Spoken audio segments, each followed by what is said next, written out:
12 सितंबर 2021 बिजनौर में railway station पर रोज की तरह काफ़ी भीड़ थी। रोज आते उतर रहे थे, ट्रेन में चढ़ रहे थे। पास ही में दोस्तों एक मालगाड़ी खड़ी हुई होती है। जैसे ही दोस्तों वहाँ पर लोग सीमेंट के कट्टे, जैसे आपको पता होगा मालगाड़ी में सीमेंट के कट्टे वगैरह बहुत आते हैं, उसको रोज़ उतारते हैं। जो जैसे ही दोस्तों वहाँ पर कुछ आदमी सीमेंट के कट्टे वगैरह उठा रहे थे, अचानक से दोस्तों एक आदमी जाता है और वहाँ पर उसको एक सबसे चौंकाने वाली तस्वीर ये दिखती है कि वहाँ पर एक लड़की पड़ी हुई है और दोस्तों उसके कपड़े खून में सने हुए है और उसके गले में बहुत तगड़ा निशान है। यानी कि उसको देख के लग रहा था इसके साथ कुछ न कुछ तो यहाँ पे गलत हुआ है। वे तुरंत क्या करते हैं, रेलवे डिपार्टमेंट को फ़ोन करते हैं और फ़ोन करने के बाद जैसे ही आरपीएफ के पुलिस वाले यहाँ पे आते हैं, तहकीकात करते हैं। तहकीकात करने के बाद दोस्तों पता चलता है कि वो लड़की यहाँ पर मर चुकी है और किसी ने साथ इसके साथ बहुत ही गलत किया है। पुलिस यहाँ से एक्टिव हो जाती है, वो सारी जगह यहाँ से छानबीन करती हैं, जांच करती है कि ये लड़की की बॉडी यहाँ पर मालगाड़ी में कैसे आई और दोस्तों इसको किसने लाया है। वे क्या करते हैं, तुरंत यहाँ से जो भी जहाँ पर रेलवे स्टेशन पर सीसीटीवी फुटेज होती है उसको निकालते हैं। आखिरकार दोस्तों पता चलता है कि उसके पीछे एक लड़का, यानी कि जब घटना से पहले करीबन यहाँ से 11:40 की बात थी जब ये काम हो रहा था और 2 बजे के बीच में जो भी ये सारी वारदात हुई है इस समय के बीच में ही हुई है।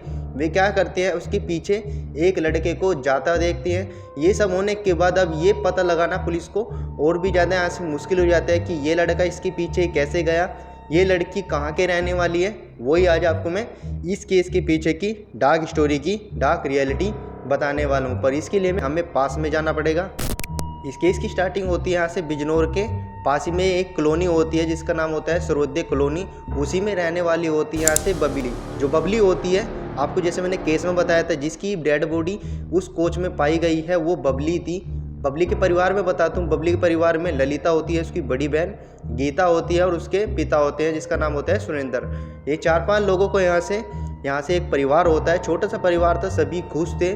जो बेटियां होती है आपको पता ही यार काफ़ी आगे जाती जा रही हैं। जो बबली होती है वो स्पोर्ट्स में काफ़ी बेहतर थी। 10वीं 12वीं करने के बाद वो स्पोर्ट्स वगैरह में, खेल कूद में, खो खो में थी, क्योंकि वो सारे जो भी स्पोर्ट्स होते हैं वो अच्छी तरीके से यहाँ से करती है। और उसको आखिरकार दोस्तों 10वीं 12वीं करने के बाद जैसी वो बीए वगैरह कर रही थी, उसी में दोस्तों उसका खो खो में नेशनल प्लेयर में यहाँ से सिलेक्शन हो जाता है। वो काफ़ी टीमों में, यानी कि वो बिहार भी गई थी, बिहार से फिर महाराष्ट्र में एक टीम के साथ यहाँ से कॉम्पिटिट कर दी गई थी। आखिरकार दोस्तों उसके पास काफ़ी सर्टिफिकेट, मेडल, आखिरकार उस पर बहुत कुछ थे। बताते बताते शायद दोस्तों यहाँ से पूरी रात हो जाए, क्योंकि उसने बहुत ही यहाँ से खिताब हासिल किए हुए थे, अच्छी एथलीट भी थी।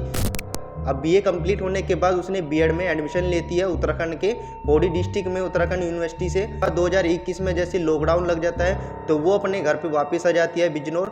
वहीं पे दोस्तों ये सब होने के बाद वो जो बीएड वगैरह होती है उसको छोड़ देती है, क्योंकि ऑलरेडी वो यहाँ से खो खो में नेशनल प्लेयर में सेलेक्ट हो जाती है और अपनी इंडिया को रिप्रेजेंट करने के लिए आखिरकार वो यहाँ से सेलेक्ट हो जाती है। होने के बाद दोस्तों ऐसे ही सब कुछ चल रहा था, धीरे धीरे जो भी हो रहा था। वो क्या करती है, अपने जो घर होता है यानी कि सर्वोदय कॉलोनी से बिजनौर का रेलवे स्टेशन काफ़ी पास था और उसी में से लोगों ने चल कर एक शॉर्टकट बना रखा था, जो यहाँ से शहर से बाहर निकलने के हिसाब से वो छोटा था। वहाँ पे 10 मिनट में पहुँच जाते थे, पर यदि शहर से आते थे तो करीबन यहाँ से आधा घंटा यानी कि 30 मिनट तक लग जाते थे। लोगों ने चल के जैसे 10 मिनट का वो रास्ता बना रखा था। ठीक उसी तरीके से बबली होती है, वो भी रोज़ वहाँ पे उसी रास्ते से रेलवे स्टेशन पर आती थी और रेलवे स्टेशन से जाके जो उसका एकेडमी होती है वहाँ पर प्रैक्टिस करने के लिए जाती थी। ठीक इसी तरीके से ये सब होने के बाद आखिरकार एक दिन रोज़ की तरह जैसे वो ट्रेन का वेट करती थी तो वहीं पे ही माल उतारने वाले, आपने देखे हुए रेलगाड़ी से माल उतारा या सीमेंट के कट्टे वगैरह उतारते हैं, उन्हीं में से एक शख्स होता है जो हर रोज़ उस पर नज़र रखता था। उसी को भी नहीं पता था कि कोई मुझे स्टॉक करता है, उसको थोड़ा लगता था कि हाँ कोई मुझको देख रहा है, पर वो इग्नोर कर देती क्योंकि उसको लगता था कि नहीं है। वो रोज़ आती थी, उसके साथ भी लग रहा था कि कोई दुर्घटना नहीं होने वाली, क्योंकि वो इतनी स्पोर्ट्स में इतनी पक्की थी। वो करीबन 2 से 3 लड़कों को तो आराम से यहाँ से हैंडल कर लेती, तो उसमें आखिरकार में कॉन्फिडेंस भी था। ये सब उसने यहाँ से नज़रअंदाज कर दिया। आखिरकार दोस्तों 12 सितंबर 2021 रोज़ की तरह जैसे अपने घर से निकलकर रेलवे स्टेशन पर पहुँचती है और उस टाइम पर 11:40 से अपने घर से निकलती है। करीबन 12 सवा 12 के आसपास वो ट्रेन थी, तो 10 से 15 मिनट लगते थे, तो 10 से 15 मिनट पहले ही वहाँ पे स्टेशन पे आ जाती थी, जिससे कि वो ट्रेन आसानी से पकड़ पाए। ठीक उसी तरह वो भी वहाँ पे जा रही थी। और आपको बताना भूल गया, जो वो 10 मिनट का रास्ता था कभी कभी इतना सुनसान हो जाता था दोपहरी के टाइम पर कि वहाँ पर कोई भी आता जाता नहीं था, बहुत कम लोग आते जाते थे। ठीक उसी तरह दोस्तों वो भी रास्ता बहुत ही सुनसान था।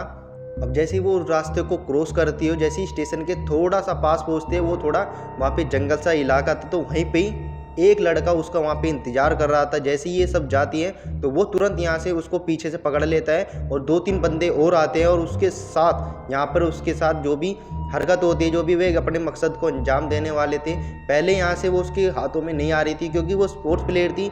वो अपने आप को बचाने के लिए बहुत ही संघर्ष करती है, पर वे 3 से जने लोग थे और काफ़ी उससे हेल्थी भी थे। तो ये सब होने के बाद जैसे ही वो यहाँ से उसको एक मालगाड़ी होती है जो खाली हो चुकी थी, उसमें ले जाते हैं। और ले जाने के बाद जैसे ये सब हो रहा था, वो उसके साथ जो भी दुष्कर्म करने वाले थे वो फिलहाल तो नहीं कर पाए हैं, क्योंकि ये सब अभी पता नहीं चला है कि उसके साथ कुछ दुष्कर्म भी हुआ है या नहीं हुआ है, पर ये तो कंफर्म था उसकी हत्या हो चुकी है।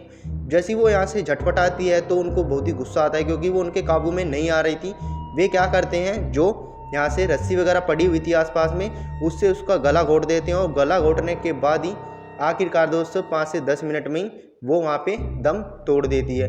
और ये सब होने के बाद वे तुरंत क्या करते हैं, वहाँ पर तीनों के तीनों वहाँ से भाग निकलते हैं। जैसी पुलिस ने बताया था कि ये शाहजाद आदमपुर का कोई बिजनौर में एक इलाका है, वहीं पे रहने वाला था, जो उसको रोज़ स्टॉक करता था, रोज़ उसके ऊपर निगरानी रखता था। जैसे ही वो आती थी उसको देखता रहता था उसके पास, मतलब और जैसे वो काम करता रहता तो काम भी छोड़ देता उसके चक्कर में, क्योंकि वो किसको कहीं ना कहीं यहाँ से पसंद करता था। आगे का ये सब होने के बाद जैसे ये सब हो जाता है, पास के लोग बाग जो जैसे कट्टे वगैरह उतार रहे थे, जो आदमी होते हैं, जैसे उसके डब्बे के पास जाते हैं तो वे क्या देखते हैं कि वहाँ पर एक लड़की का यहाँ से शव मिलता है, जिसमें छीना झपटी में जैसे ही वो वहाँ पे उनके साथ दुष्कर्म कर रहे थे तो वहाँ पर खून में उसके कपड़े भी सने हुए थे। जैसे ही वो यहाँ से चेक करते हैं तो वो लेडी यहाँ से डेड हो चुकी थी। ये सब होने के बाद आरपीएफ के रेलवे डिपार्टमेंट को फ़ोन किया जाता है। ये सारी सूचना दी जाती है कि इस तरीके से एक मालगाड़ी में एक लड़की का यहाँ से शव बरामद हुआ है। होने के बाद दोस्तों जैसी पुलिस आती है, तहकीकात करती है, आसपास के जो भी एरिया होते हैं उनको खंगाला जाता है। उस समय दोस्तों 2 बजे थे, यानी कि 11:40 से 2 बजे के बीच में जो भी दुर्घटना हुई है वो इसी टाइम के बीच में हुई है। वे तुरंत दोस्तों क्या करते हैं, जो भी रेलवे स्टेशन के प्लेटफॉर्म के सीसीटीवी फुटेज होते हैं जो दूर दूर लग रही थी उनको कंगाला जाता है। आखिरकार वो वहाँ पे कैप्चर हो जाती है। उसी के बीच में एक यहाँ से एक लड़का कैप्चर हो जाता है, उसके पीछे आ रहा था। उससे पूछताछ की जाती है कि ये लड़का कौन है, तो जो आसपास के यानी कि जो माल वगैरह उतारते थे उसको जानते थे, क्योंकि उन्हीं के साथ वो काम करता था। वो उसका नाम बताता है कि शाहजाद है, इस तरीके के आबाद कॉलोनी में रहता है। तो उसको वहाँ पर दर्द पहुँचती है पुलिस को, यहाँ से पता चल जाता है कि ये किसी और ने नहीं बल्कि इसी ने किया है। उससे पूछताछ की जाती है, आखिरकार वो सारा सच बता देता है। और आपको बताता हूँ जो शाहजाद होता है वो सारी नशे करता था, बीड़ी सिगरेट तम्बाकू दारू ये सब पीता था, पूरी तरीके से नशेड़ी था। इस तरीके से सारी वारदात होती है। और आपको बताता हूँ दोस्तों वो 10 मिनट का जो रास्ता होता है वो सारा यहाँ से गंजेड़ी तम्बाकू बीड़ी सिगरेट वालों से भरा हुआ था। जो भी गंजेड़ी होते हैं जो यहाँ से ये सब नशे वगैरह करते हैं वो सारे के सारे यहाँ पे उसी में ही उस गली के आसपास ही रहते हैं। होने के बाद दोस्तों पुलिस तुरंत उनके घर पे जाती है। उनके माता पिता को इन्फॉर्म किया जाता है कि तुम्हारी लड़की का यहाँ से शव बरामद किया गया है। आखिरकार दोस्तों जो ललिता होती है यानी कि उसकी बड़ी बहन, ये सब सुनने के बाद वो तुरंत बहुत तेज चीख चीख कर रोने पड़ती है। जब उसकी माता उससे पूछने की आती है कि तुमने ऐसा फ़ोन पे क्या सुन लिया जो तुम इतनी तेज तेज यहाँ से रो रही हो, वो सारी बात बता देते हैं। वे तुरंत पुलिस स्टेशन में पहुँचते हैं, सारी वारदात उनसे पूछते हैं। आखिरकार दोस्तों उनको शव के पास ले जाया जाता है। वे दोनों की दोनों बहुत ही चीख चीख के रोने पड़ती है उसके शव को देखने के बाद। वो सारे के सारे जो भी यहाँ से उसके साथ किस्से घटे हैं वो सारे के साथ उनके ऊपर इमेजिन होने लगते हैं कि किस तरह उसने यहाँ से सर्टिफिकेट जीते थे, मेडल जीते थे, अपनी टीम को रिप्रेजेंट करने के लिए बस जा ही रही थी। उसी बीच में उसके साथ ये भी सारा वारदात हो चुका। आखिरकार दोस्तों जो शहजाद होते हैं अपने 2 दोस्तों के नाम भी बता देता है। वे तीनों के तीनों यहाँ से पुलिस अरेस्ट कर लेती है। और आखिरकार दोस्तों ये सब होने के बाद जो भी उसके हत्यारे होते हैं बबली के, वो तीनों के तीनों यहाँ से अरेस्ट हो जाते हैं और पुलिस उनको यहाँ से 300 धारा 302 धारा के मामले में तय के लिए और आरोपी यानी कि कार करने के लिए ये सारी की सारी उन पर धारा लगाई जाती है। वो दोनों की तीनों के तीनों यहाँ से अब फिलहाल जेल में हैं और अपनी सज़ा काट रहे हैं। दोस्तों ये केस यहीं पे एंड होता है। क्या दोस्तों आप भी बिजनौर के इसी इलाके यानी कि सर्वोदय कॉलोनी के रहने वाले हो और आपकी कॉलोनी के आसपास की जो बबली थी वो रहने वाली थी, कमेंट करके बताना। ऐसी क्राइम से रिलेटेड वीडियो देखने के लिए लाइक से सब्सक्राइब कर लेना। मिलते हैं किसी और क्राइम से रिलेटेड वीडियो के साथ, तब तक अपना ध्यान रखें, सतर्क रहे, देखते रहे easy tech channel. Take care and bye.